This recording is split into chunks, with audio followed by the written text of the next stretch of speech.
Saudara Ketua Majelis Tinggi Partai Demokrat Susilo Bambang Yudhoyono mengungkap kekecewaannya dengan keputusan Anies Baswedan dan Partai Nasdem untuk meninggalkan Demokrat dan memilih Muhaimin Iskandar sebagai pasangan Anies. SBY menyebut Anies tak bisa dipercaya, padahal sudah berulang kali bertemu dan berbincang soal kesepakatan menjadikan Agus Harimurti Yudhoyono sebagai bakal calon wakil presiden.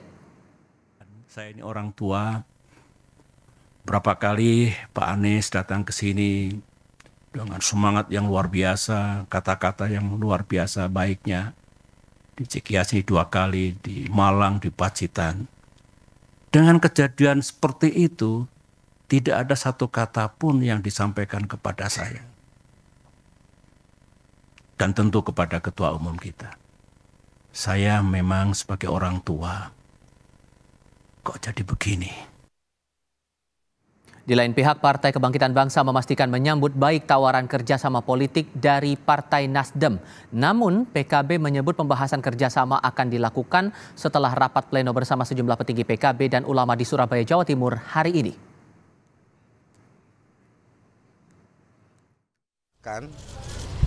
Dan menyambut baik tawaran kerjasama dari Nasdem. Dan tentu tawaran kerjasama nanti akan didetailkan, difinalisasi. Partai Demokrat bereaksi keras atas manuver Nasdem yang bakal membentuk koalisi bersama PKB dan berniat mengusung pasangan Anies Muhaimin. Setelah mengecam Nasdem dan Anies, lalu kemana langkah Demokrat di Pilpres nanti? Benarkah ada pengaruh Jokowi di balik manuver koalisi Nasdem PKB? Kita akan diskusikan hal ini bersama juru bicara muda Demokrat Diska Putri dan bergabung pula Andi Sinulinga, founder Kolaborasi Jakarta, serta Direktur Eksekutif Lembaga Survei Indonesia Jayadi Hanan. Selamat sore semuanya, apa kabar? Selamat sore Mas Tifal. Terima kasih semuanya sudah bergabung bersama kami. Mbak Diska, saya mulai ke Anda dulu. Berkali-kali Demokrat bilang ingkar janji, bahkan ditegaskan oleh SBY, Anies ini pengkhianat begitu, berkhianat. Apakah sebatas karena janjinya tidak ditepati memasangkan Anies dengan Agus Harimurti Yudhoyono, atau jangan-jangan ada tawaran lain yang sebetulnya sudah disepakati tapi akhirnya diingkari? Mohon maaf Mbak Diska, audionya belum terdengar. Oke, Ya, silakan. Suara saya bisa terdengar dengan jelas? Sudah terdengar, silakan Mbak. Ya, terima kasih. Jadi tentu apabila kita melihat ini tentu bukan hanya sekedar apakah karena kemudian ada cawapres baru begitu, tapi ini ada satu hal yang lebih fundamental dan saya rasa ini yang sudah kita lihat bersama-sama bahwa sejak awal koalisi perubahan dibentuk adalah antara dibuat dengan prinsip kesetaraan dan keadilan antara Partai Demokrat, PKS dan Nasdem begitu. Namun yang tahu sekarang adalah kejadian yang terjadi sekarang adalah tentu kita lihat bahwa ada kesepakatan baru yang kemudian dilakukan oleh Partai Nasdem dengan mengusung Pak Anies dengan PKB dan juga mengusung cawapres baru yaitu Pak Anies Baswedan dan Muhaimin Iskandar. Sebenarnya yang pertama adalah yang menjadi pengkhianatan pertama adalah kenapa dilakukan ada suatu kesepakatan yang tidak pernah dikomunikasikan sebelumnya dengan Partai Demokrat dan PKS. Kita tahu bahwa itu dilakukan 2 hari yang lalu, sedangkan kita tahu hampir 1 minggu yang lalu tanggal 24, 25, 26 kita sudah bersama-sama berkomunikasi. Pak Anies melakukan roadshow ke Pak Surya Paloh, kemudian Pak SBY dan juga di KMS begitu dari PKS untuk sama-sama.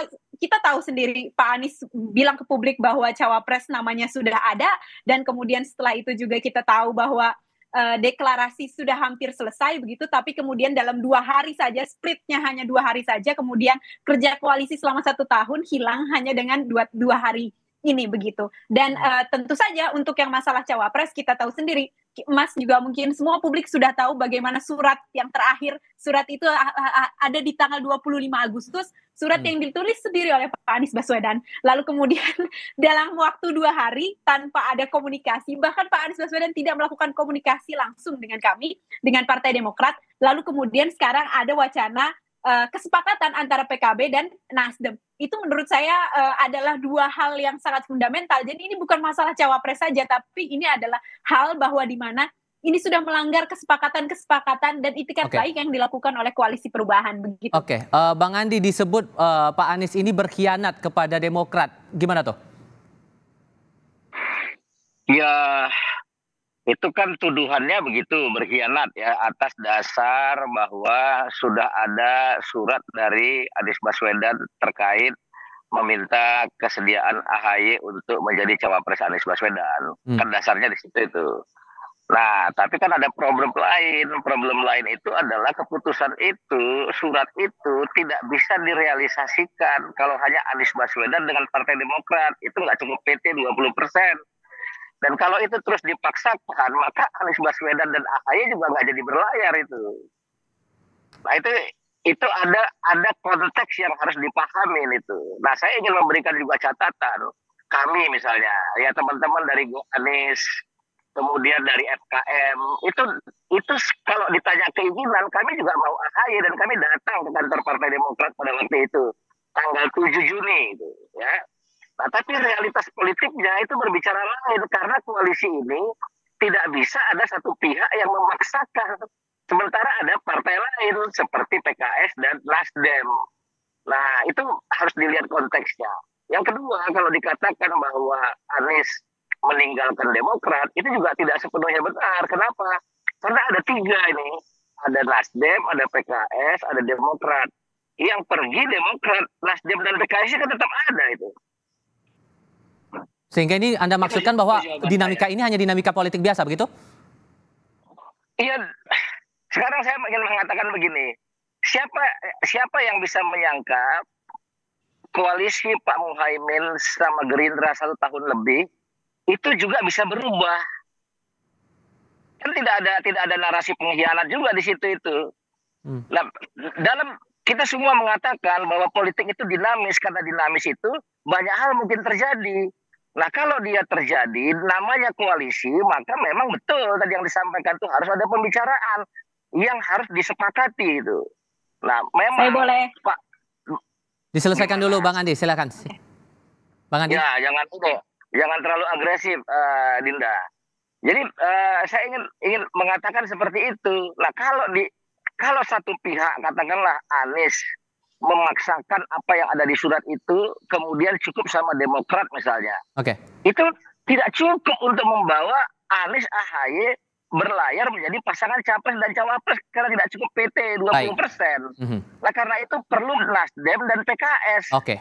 Nah, ini di sini persoalannya. Nah, kemudian siapa sih sebenarnya yang memunculkan wacana ini sehingga terjadi hiruk pikuk ini? Kan Demokrat sendiri yang sebenarnya kalau ini disikapi dengan dingin, ini tidak jadi seheboh seperti ini, akan terjadi komunikasi yang baik menurut pendapat saya. Oke, singkat saja komentarnya, Mbak Deska.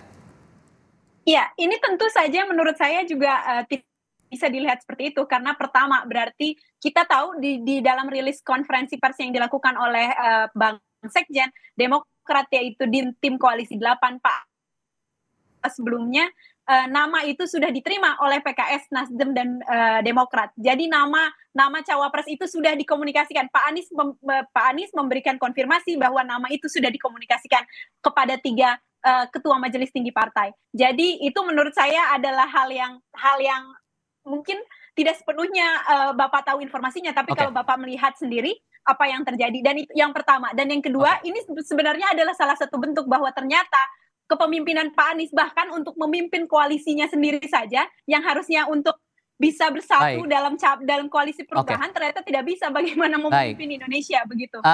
Mas Jayadi, saya butuh perspektif Anda di sini. Apakah berubahnya koalisi ini, kemudian ada wacana pasangan Anies dan Muhaimin ini betul karena sebatas dari komunikasi antara Nasdem dengan Muhaimin Iskandar, atau ada pihak lain yang ikut terlibat di sini? Ya nggak tahu ya, ada pihak lain yang terlibat apa enggak ya. Tapi menurut saya yang pasti ini menunjukkan memang ada kebuntuan di 2 kubu. Ya. Ada deadlock, walaupun sering dikatakan bahwa cawapresnya sudah ada. Jadi ada kebuntuan, terutama saya kira ada perbedaan perspektif. Misalnya mungkin bagi Demokrat, Anies AHY itu segera maju saja, tapi mungkin bagi Nasdem harus ada faktor lain yang dihitung, yaitu apakah Anies Demokrat itu bisa memenangkan pertarungan, mungkin gitu. Ya, kalau melihat data-data memang terjadi stagnasi untuk suara dari Anies Baswedan gitu. Nah, pertanyaannya bagi Demokrat tampaknya dengan memasangkan Anies ke AHY, stagnasi Anies itu bisa berubah. Tetapi bagi Nasdem itu tidak. Jadi terjadi kebuntuan di situ. Akibatnya pihak Nasdem mencoba mencari terobosan. Nah, terobosan itulah yang dilakukan saat ini, yaitu mencoba memasangkan Anies dengan Caimin gitu. Saya kira ada dua hal yang mungkin yang diperkirakan bisa didapat dari pemasangan Anies sama Caimin ya. Yang pertama adalah suara NU, terutama yang berada di Jawa Timur dan Jawa Tengah. Dan memang Anies lemah kan di Jawa Tengah dan Jawa Timur kalau menurut data-data survei.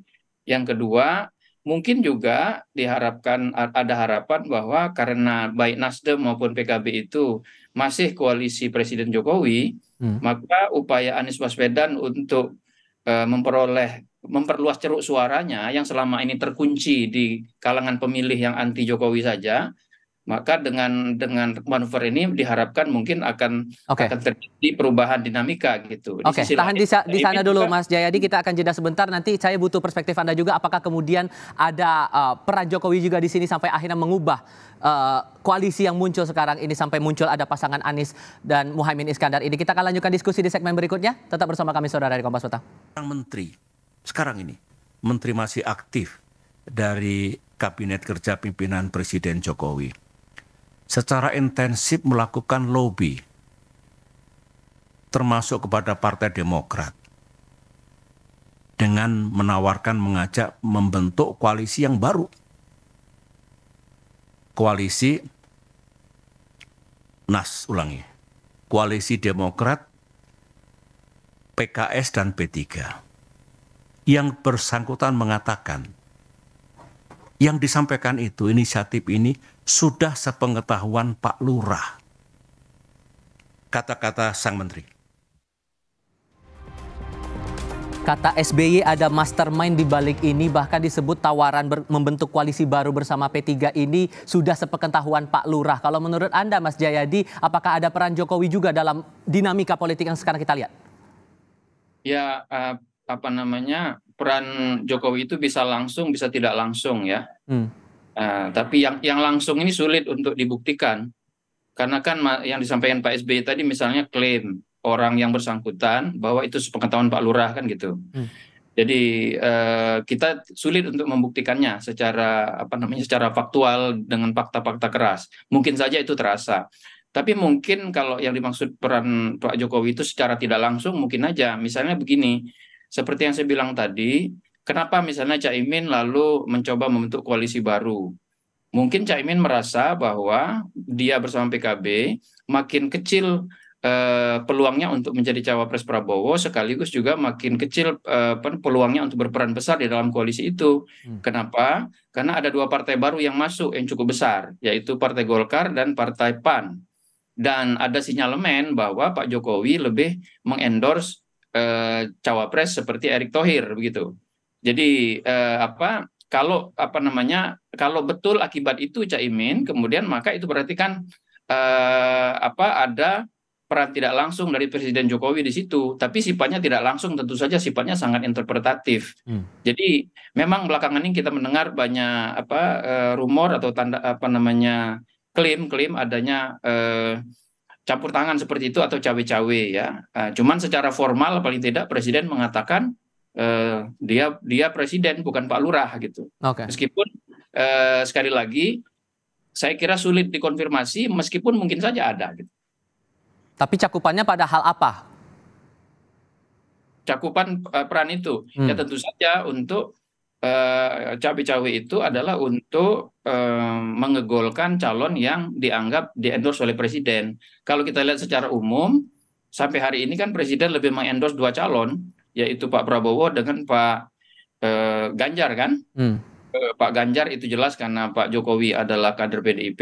Ke Pak Prabowo itu juga cukup jelas dari berbagai gestur politik dan pernyataan-pernyataan politik yang dilakukan oleh Pak Jokowi saat ini gitu. Oke, Bung Andi, ada mastermind di balik ini kalau menurut Susilo Bambang Yudhoyono, bahkan sepengetahuan Pak Lurah ada tawaran-tawaran semacam itu. Gimana komentar Anda, Bung Andi? Saya nggak tahu kalau soal itu spekulasi semua kalau soal terkait ada mastermind itu. Jadi pada intinya memilih untuk Caimin itu memang atas sepengetahuan dari Anies Baswedan. Begini, prinsip ya dalam politik yang saya pahami, kalau kita tidak bisa dapat semua, jangan hilang semua. Nah, memaksakan dalam koalisi 3 partai ini, memaksakan Anies AHY, itu sama aja hilang semua, nggak dapat itu. Nah, karena itu perlu ada langkah lain tuh. Dan langkah lain itu menurut saya positif. Dan itu bisa diterima oleh para relawan, Nasdem, PKS. Nah, harapan kita sebenarnya Demokrat juga bisa nerima. Karena apa yang dilakukan Anies ini juga untuk menyelamatkan koalisi, untuk menyelamatkan aspirasi yang tumbuh dan berkembang yang digantungkan kepada Anies oleh banyak orang, termasuk para relawan, termasuk dari partai-partai, termasuk Nasdem dan PKS. Dan banyak simpatisan lain yang berharap Anies Baswedan ini bisa berlayar. Nah, karena itu kepastian berlayar itu jauh lebih penting daripada kepentingan pihak. Itu yang paling penting itu. Baik, oke. Terakhir ke Anda, Mbak Diska, kalau begitu posisinya sekarang Demokrat resmi hengkang dari Koalisi Perubahan, kalaupun betul hengkang, kemana berlabuhnya berikutnya? Pertama tentu untuk Koalisi Perubahan yang sebetulnya kita lakukan dengan prinsip kesetaraan dan keadilan di antara 3 partai politik yaitu Nasdem, PKS dan Demokrat, kita sudah tahu sudah dicederai begitu oleh Nasdem yang kemudian juga di-endorse oleh Pak Anies Baswedan. Jadi sudah jelas kalau Koalisi Perubahan kita tahu bahwa bahkan dari 3 saja sudah ada 1 yang berani mencederai apa yang menjadi prinsip utama. Karena menurut saya prinsip dalam politik yang pertama, terutama kami lah untuk politisi-politisi muda, tentu selain harus menang juga harus berpolitik dengan baik begitu. Dan saya rasa Pak Anies tidak memiliki itikat dengan politik yang baik itu seperti apa. Itu yang pertama. Lalu kemudian singkat saja, Mbak. Waktu kita singkat. Untuk langkah politik selanjutnya kita masih menunggu arahan dari Majelis Tinggi Partai. Kita tunggu. Oke, Mbak Diska, terima kasih. Mas Jayadi, terima kasih. Bang Andi Sinulinga juga terima kasih sudah berdiskusi bersama kami. Selamat sore semuanya. Sama-sama.